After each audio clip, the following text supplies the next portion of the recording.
Hey everybody, welcome back to my channel.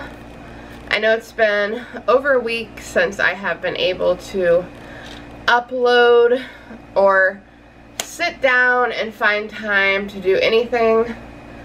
I have been extremely busy with work, doctor's appointments, pharmacies. The list goes on and on and on and on. So I am here to give you a little bit of an update of what happened back on September, yes, it was September 3rd. Me and my husband had a baby scare. And ever since that day, I have been extremely precautious. This is my first pregnancy. I have been extremely precautious of everything.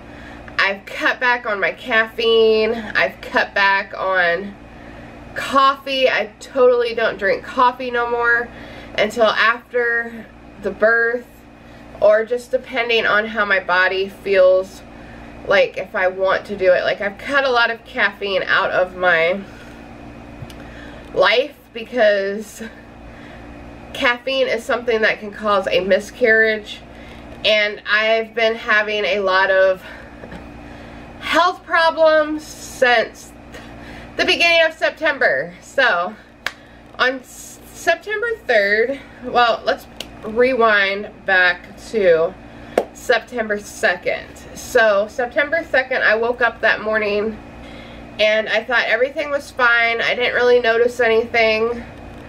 And then I had noticed Brooklyn is like on this pattern where if I eat something, she automatically starts fluttering, or I can feel her moving around in my stomach. Well, I didn't notice anything that morning because I was probably either half asleep and I was on my way to work and I wasn't even thinking or anything to that nature. Well, then I had started noticing at lunch. I had ate my lunch and there was absolutely no fetal movement. And then I'm like, maybe she's just asleep, maybe she's having an off day. So I didn't really want to stress that much about it. And then I said, you know what, once I get home and I sit down, because a lot of times when I'm moving at work, she does not move around as much because I'm moving. And I'm like, once I get home, I'll sit down, eat me some dinner, and she'll start moving like crazy, because a lot of times she does move a lot more at night than she will during the day. But she always has this routine of where every time I eat something or drink anything, she'll start moving around. So by dinner time, I ate a full meal and I took a shower and I went and I sat down, and I'm like, she's still not moving. So then I immediately Googled, why is my baby not moving? Because at this time I was 25 weeks. And I'm like, maybe something could be wrong. So I didn't know. I automatically Googled it. And it said, if you don't feel your baby moving within 24 hours, contact your doctor or midwife. Well, I don't have a midwife. So I had to call my doctor Friday or Thursday, September 3rd. So I said, you know what, if she doesn't move by Thursday morning, because at that point it would have gave me 24 hours of no fetal movement at all. So I got up that morning and I said, you know what, today's going to be a good day. She's going to start moving. It's going to be all good. So I got up, I took my vitamins, my medicines, everything that I needed to take, cooked my breakfast, took it with me on the road because I had to go to work extremely early that morning. And I got to work and I'm like, still no movement. Well, then the other thing that was really worrying me is I was having shortness of breath. And at this point, it was like the shortness of breath was so bad that I could be just sitting back on my couch, relaxing, and then all of a sudden I would just like completely be winded, like I ran a marathon. And then I had started noticing probably 2 to 3 weeks prior, before the shortness of breath, is I have been getting a chest rattle in my, I don't really know if it's my chest, it's like right in this area, just right here.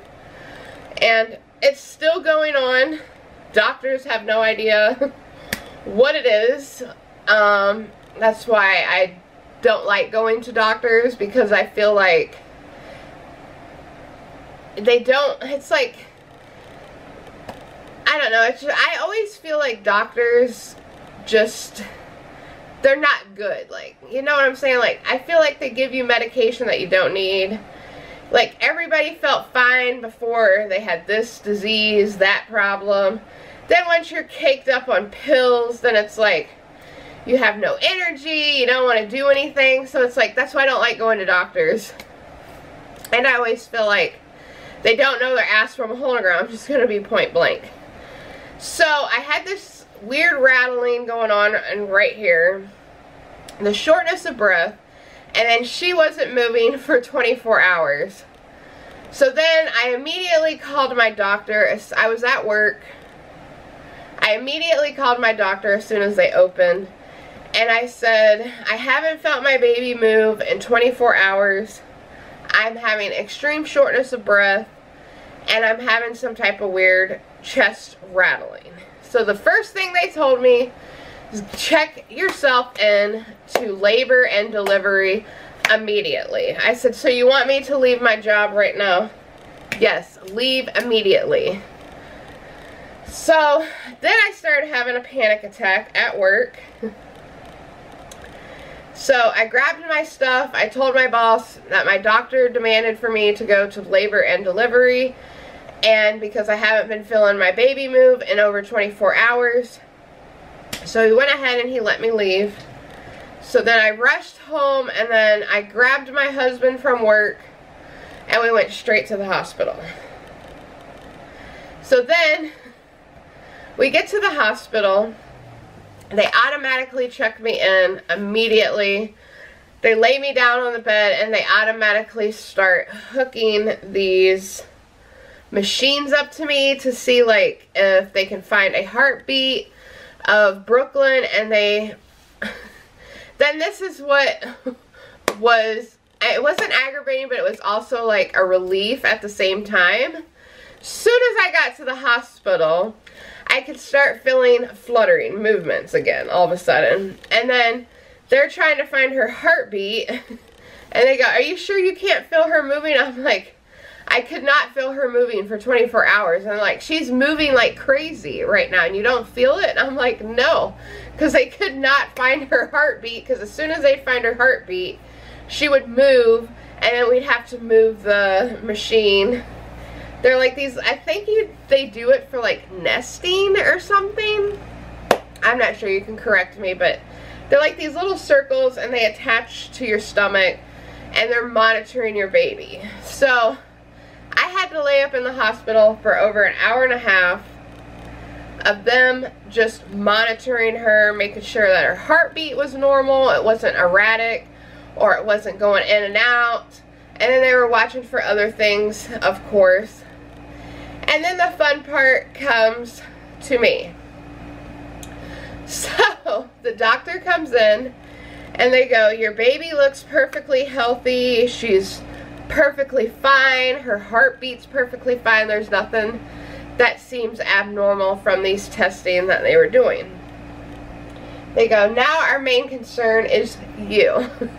And I said, okay. So then I started talking about the shortness of breath. And then my husband on the way to the hospital goes, you know they're going to test you for coronavirus, right? And I said, I hope not, because I don't want anything shoved up my fucking nose. And he goes, they're going to, just for a simple fact, because you're complaining that you're having shortness of breath. So then they're asking me 1,000,001 questions about the shortness of breath. Like, is it in waves? How am I getting it? Blah, blah, blah, blah, blah. And then they lifted me up, and then they were listening to my breathing through my neck, my chest, my back, and my ribs. Because my biggest concern is I thought I was getting pre-pneumonia because of the chest rattling. And I wasn't even thinking of COVID-19. I was thinking pre-pneumonia. And I kept telling the doctor, I said, I think it's pre-pneumonia. And they're like, it's not pre-pneumonia. I said, I'm pretty sure it is because the chest keeps rattling. So then they're listening to the part of the area, which is about right here, of the rattling. And they're listening, They can't hear anything. I can feel it. I'm like, I feel it right now as I move. I'm breathing. I can feel it. They're like, we can't hear it. We can't hear it. So, of course, I get tested for COVID. And that was the most uncomfortable feeling I have ever felt in my life. My nose got violated in all kinds of ways, shapes, and forms. I have very bad sinus problems, and when that when that Q-tip went straight up my nose, I'm like, I was seriously about ready to grab that damn nurse's hand, get the shit out of my nose. I watched so many people like get it done, and they're just like, I'm like, oh my god, get it out, get it out. Yelling at the nurse, and she's like, you gotta calm down, you're gonna be okay. So if anybody is wondering, that test came back completely negative, thank God. And so then they ruled out that I didn't have pre-pneumonia. They didn't know what the chest rattling was, and everything came back perfectly fine on September 3rd.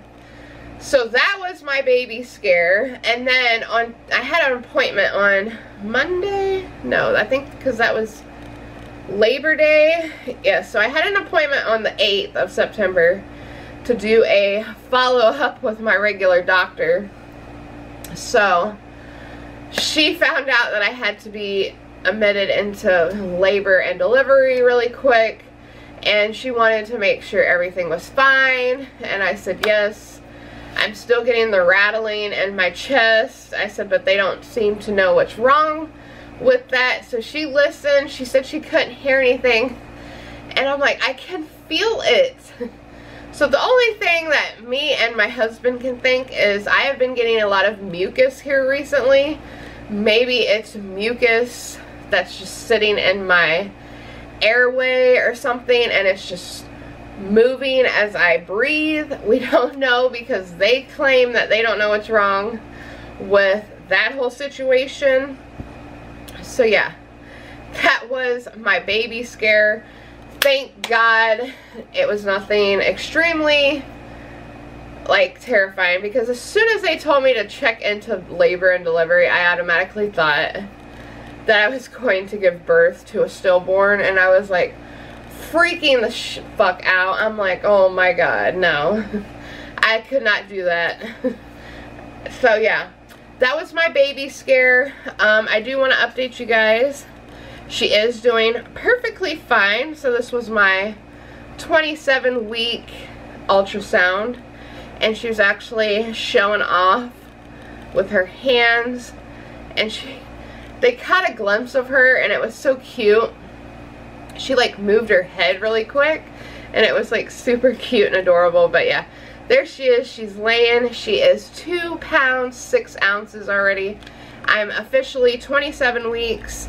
This Monday coming up, which would be September 21st, I will be 28 weeks. And yeah, so I can't wait to see her. I have less than, I think I got 12 weeks and 2 days left before I go into delivery. But yeah, I do have another video coming up soon, and it is going to be baby update and my health update. So yeah, you guys, I hope you guys enjoyed this video. If you did, please give it a big huge thumbs up. And I want to say thank you to 700 subscribers. I woke up this morning to 700 subscribers, and I just want to take the time out and say thank you guys for stopping in, clicking on my videos, and taking the time out of your day to watch my videos and actually enjoy my little content, my little, I don't know what you would call it, my weirdness. So yeah, thank you guys, 700 subscribers. We're almost to 1,000. That's awesome. I cannot believe it. And yeah, I'll see you guys very soon in my next video. You're beautiful. Stay true to yourself. Don't let nobody tell you otherwise. Fuck what people have to say. They're going to talk shit about you regardless, whether you're doing good, bad, awful. I don't know. So yeah, see you guys.